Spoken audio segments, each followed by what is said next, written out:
Hi everyone, you have reached Chronicles of the Great Hair Diva. If this is your first time, welcome. If not, welcome back. For all of you out there, hit that subscribe button and the notification bell so that every time I upload a video, you will be notified. Happen to like this video, hit the like button, chat with me in the comments, and when I get an opportunity, I will chat back. And finally, share my video with your friends and family so that they can come to my channel and get to know me also. I'm here today with a quick video on Naomi, and I want to pronounce her name correctly. Osaka. Okay, I had to make sure I was pronouncing her name correctly. So it's Naomi Osaka. Naomi is a very young, talented tennis player. She's 23 years old, okay? And she upset the world, just in case you don't know who she is. She upset the world in 2018 when she won the Grand Slam against Serena Williams, okay? And unfortunately, although she won, it should have been a very extremely happy time in her life, but it was not, because the crowd was so behind Serena Williams. They did not allow her to enjoy her win.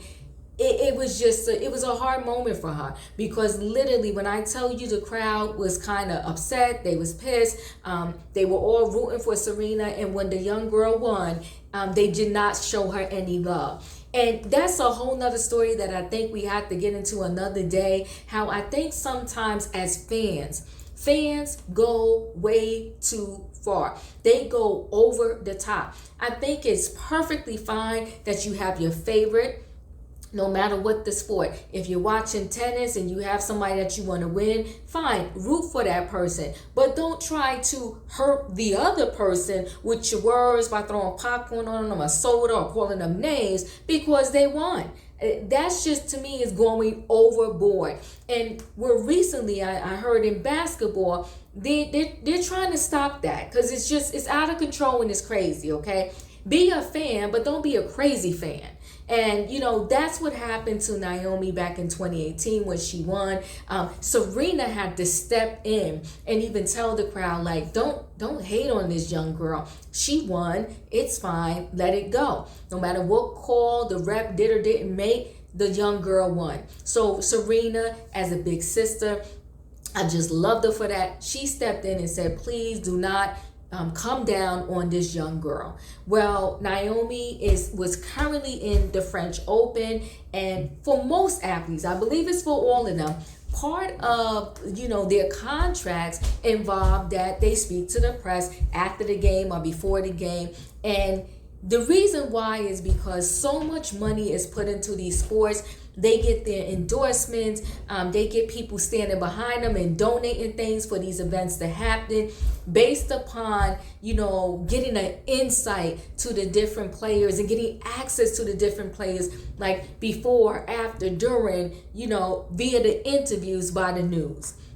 So it's part of their package, I guess, or their compensation, that they are to speak to the press, I guess almost probably whenever the press wants to speak to them. But it's such an invasion of privacy. And if you lost, the moment you lose, you got to go sit in front of the press. And the press is brutal.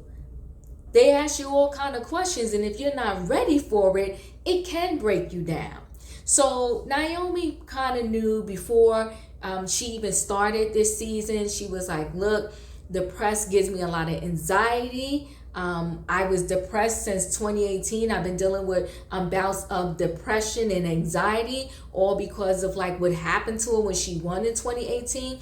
And she's like, listen, I want to play. I love tennis, but my mental health is at stake. I just don't want to do the press afterwards. Well, it pissed them off. It pissed them off, I guess, one reason because of endorsements, 2, because they always want to be in your business, 3, because they want to badger you after a win or loss and ask you all kinds of questions, and they won't let up. And she's young. Listen, most of us at older ages have trouble when people want to give us criticism, whether it's for good, bad, or worse. A lot of us deal, it's hard to deal with pressure on you. And now you're talking about somebody's 23, these cameras are on her, they're asking her hard questions, and she just wasn't built for that. And when you look back, Serena and her sister Venus, they started out young, but they had their father. Their father would not let the press or anyone come too close to them or beat them down.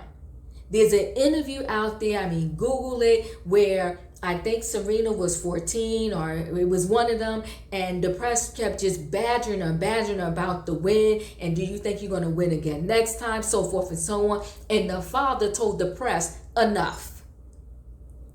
He was like, you asked her a question, she's a little girl, she answered the question, you keep repeating the question, what, because you don't like the answer to her question? So dad said enough. That's it. Done. She answered the question.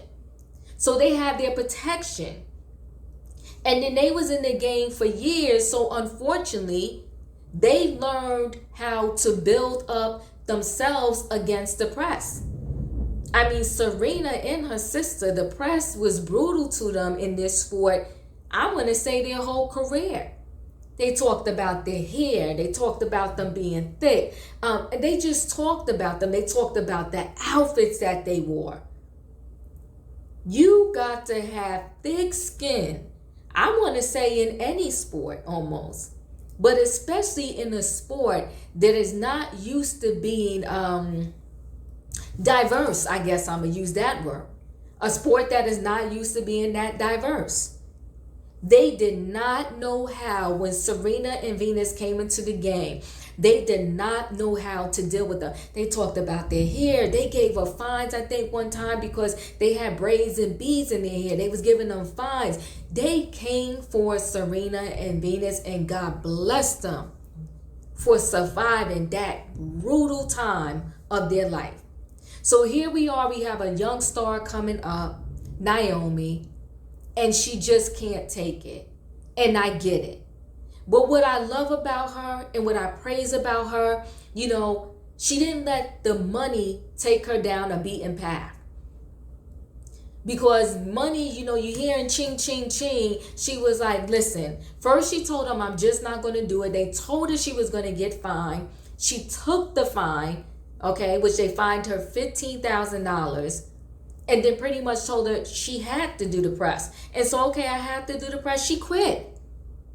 And God bless her, because your mental health and state of being is better than any dollar anybody can give you. So I'm praying prayers for this young lady.